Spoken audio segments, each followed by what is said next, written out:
mụ si gaa ka m gaa kpọta nwa enyi ya nwaanyị ntọbala ime ma ọ bụrụ na m chọrọ nwa nwoke.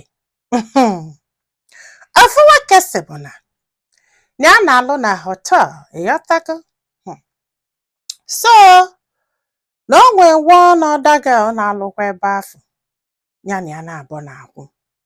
Ya like this girl, ịghọta kịta. Dị ụtọ na o nwee room nke ya na ya nọ na ya, ịmagolo na ya need a break. So eme the girl abịa ebe afọ, fana aba n'isi bongi. Fana aba n'isi bongi. Na ya mụrụ na another girl na-eficha ụlọ na the same hotel na-abụ faba ise bongi na ọ na-afọ ha. And then ọ ma ife na-aga na olu one day ya na the girl ịmagolo sesie bongi.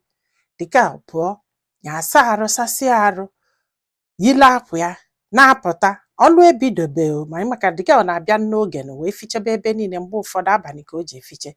Ka agafee, the girl jidie n'ukwu. Ịghọtago? Ya atọ nụọ si the girl bido susubi ọnụ. According to nyanwa ịgbagolu, ya wee tọọ na ọsịa kedu ihe ọwụ, ọsịa ọ nọ like ife a na-eme. Come on, ya pretend zina. Ọsị bụ na this girl malụ mma rapụchakwa na ọ na-eficha ụlọ. Ịgbakolu aka na-ekwu ọ na-echi ukwu ya n'ụwa na ala obu. Di anyịnya akpụrụ ya baa n'ime rumu seve ibongi o. Ya wee see ibongi fiasele ha esesie na-arụ the girl ka nke ọzọ wee ma mma.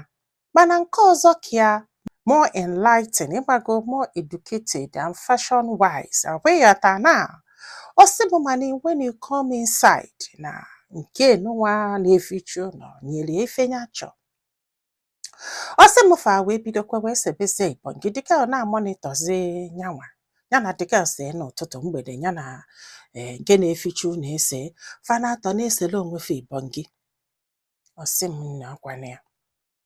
Ya ka anọgidezi one day the girl kpọọ nya nke na-eficha ụlọ sị na ya dị ime.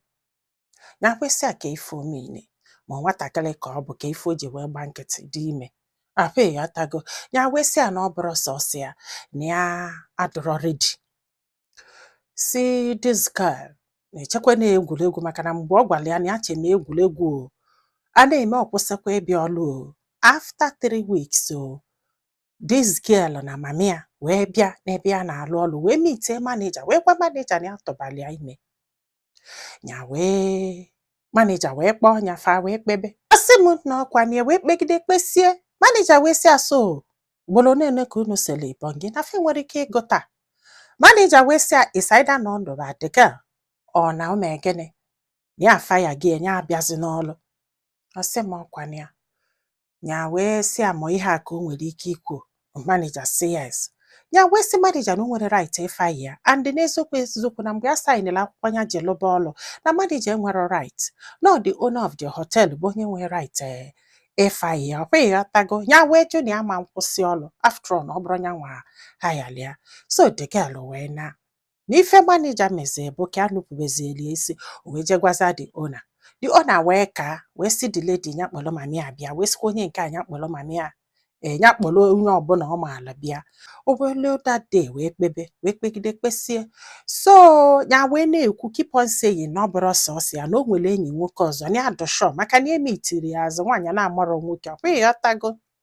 So the man wee jụbịa ya sị anya gwa ya eziokwu ma onwe nwoke ọzọ na-enye ibongi.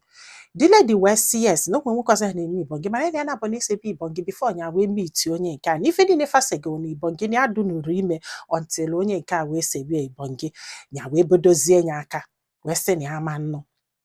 So the onye nwe hotel wee sị oke na fana abụọ ga-anaba na ya ga support the girl anyhow ọbụla ya nwere ike support. Ọ bụ na ọ mụza nwa si kpọta nwa ka eje DNA ga-amalụ onye nwe nwa. Na ya ma force the guy si anya nọba gị ebe a dụrọ shọ ebe ị nwere enyi nwoke ọzọ. Ọ sị this girl besie wee n'anya na mami ya. O wee jekwala enyi nwoke nke afọ ọ sị ya na ya na-abụ na esebe ibongi wee kwu ya nke a nwekwelu mee gị the girl mụọ nwa bụrụ nwa nwoke. So ya wee jekwuziela enyi ya nwaanyị because na mgbe ihe a na-eme na o nwekwe mgbe a chọrọ ikwele enyi ya nwaanyị afọ nke bụ receptionist wee sị anyị ekwekwane na ọ chọrọ ịta ya down ebe ọ bụ nyanwa ka ọ like kama ka ya chọtali ọlụ ebe ọzọ ya kwitie. Ịmagolo ụdị ife anwa ya ejizielu maka ihe a niile enyi nwaanyị gwara ya wee kwitizie je nweta ọlụ ebe ọzọ lụba ọlụ. So anọ enyi nwaanyị afọ nke receptionist si na ya dụkwa ime. Duto ihe anụnwa menụ ọ sị na ọ ga-anụ ya na enwerozi ike ikwu okwu ya wee nụba nke afọ ọbata mụọlụ ya ofu nwa ọ bụrụ nwa nwaanyị atụbakwa ime ọzọ after 6 months ya na nwa kasịrị aka ya wee tụbakwa ime ọzọ o wee mụkwa nke afọ mana nwa afọ bịa nwee nsogbu na ya. Na doctor si that no by the grace of God ọ bụ na ha ga-atụ ime ọzọ. O si m ihe a wutie ịmagolo na fa na-abọbụ na fa na-struggle ịmagolo ọ na-alụ ọlụ yanwa na-alụkwa ọlụ mana ịmagolo o si m nne ya wee sị nwunye na ọma na nwoke ka abụ ya nwakwa na nwoke ka abụ na ya ga-enidedele nwa nwoke.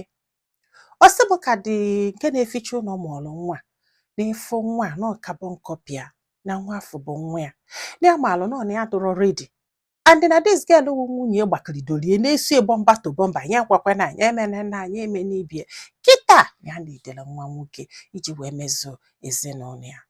Ọkwa ifugo nwunye wee sị ya jee ka o jee gwa the girl na nwa afọ bụ nwa ya ka a na-ati ya dị nwa dị na ọ bụrụ na ọ gwa die na di ya ama nkwe mụ nwa ọbụrụ ya nwanwe. Ọkwa ifugo ma ọ bụ jee ma adopt mana ọ bụkwa ịnụ nwaanyị ọzọ na o nwere ife megide ịnụ ka ya kwe ka ọ nụọ nwaanyị ọzọ regardless na ọmụ ka iwetelu destin ị gara emegbusie mmadụ narị akwa.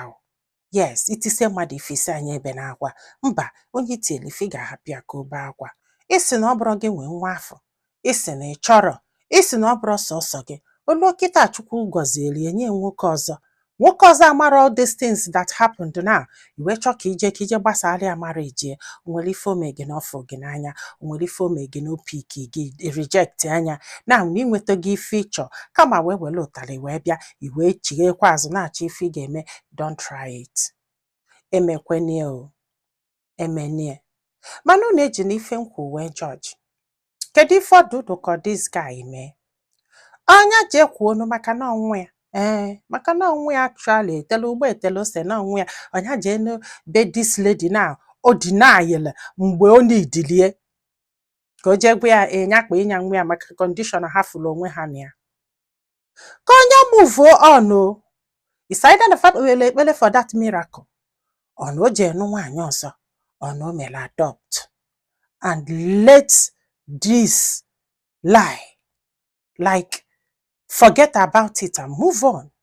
The girl move gokwe on o. So you guys should move on and leave this girl alone.